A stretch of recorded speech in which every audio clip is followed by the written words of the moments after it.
ब्राह्मण कुल में जन्म लेने पर गलत कर्म कर गया था। क्यों?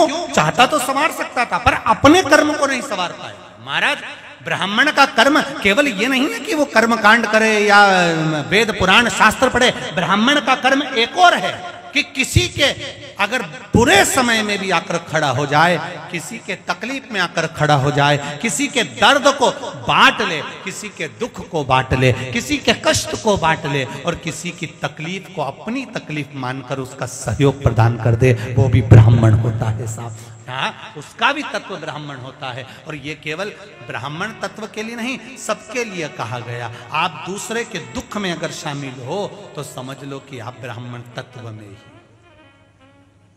दूसरे के कष्ट आपको अपने लगते हैं, समझ लो आप ब्राह्मण तत्व में। महाराज, शिव पुराण कह रहे, भगवान शंकर का संवाद कर रहा है। शिव महापुराण वर्णन करती है, देवराज नाम का ब्राह्मण चोरी का धन लेकर गया था। वो चोरी का धन लेकर वापिस मंदिर से बाहर निकला, बेलपत्री के वृक्ष के नीचे उसके प्राण छूट गए। अपनी उस माता ने, देवराज नाम के ब्राह्मण की माता ने एक लोटा जल जो शिव जी को समर्पित करा था, उसका पुण्य ये मिला कि देवराज को अंत समय में देवलोक भगवान शिव का धाम मिला। फिर अगला जो वर्णन आता है वो बिंदुक और चंचुला का आता है। एक बिंदुक नाम का ब्राह्मण जिसकी धर्म पत्नी का नाम चंचुला देवी था, बिंदुक भी गलत कर्म कर कर अपने प्राणों को त्याग दिया था। पानी में डूब कर मरा था, पानी में डूब कर मरा।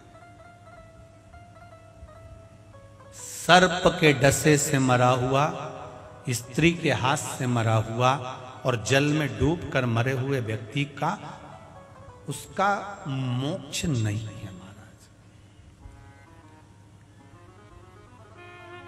उसका मोक्ष नहीं है। स्त्री के चक्कर में, नारी के चक्कर में, स्त्री के हाथ से अगर कोई मर जाता है तो उसका भी मोक्ष नहीं है। हम कई बार कहते हैं, कई लोग कहते हैं मुझको उसने धोखा दे दिया तो वो मर गया।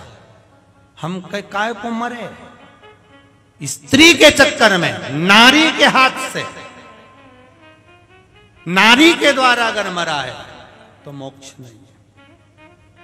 पानी में डूबकर बिंदुक मरा था, मुक्ति नहीं, भटकता रहा। चंचुला देवी ने काशी में जाकर शिव महापुराण की कथा का सुख पाया, शिव का धाम मिला। विनय करी, मेरे पति को मुक्ति कैसे हो, मेरे पति को मोक्ष कैसे हो?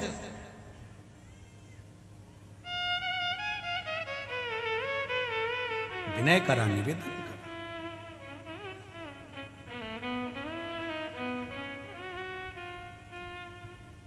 तब शिव और पार्वती दोनों ईश्वर जी गोरा जी बने। तुमरुका जी ने शिव महापुराण की कथा कही और भगवान देव अधिदेव महादेव कथा सुन रहे हैं। ईश्वर जी गोरा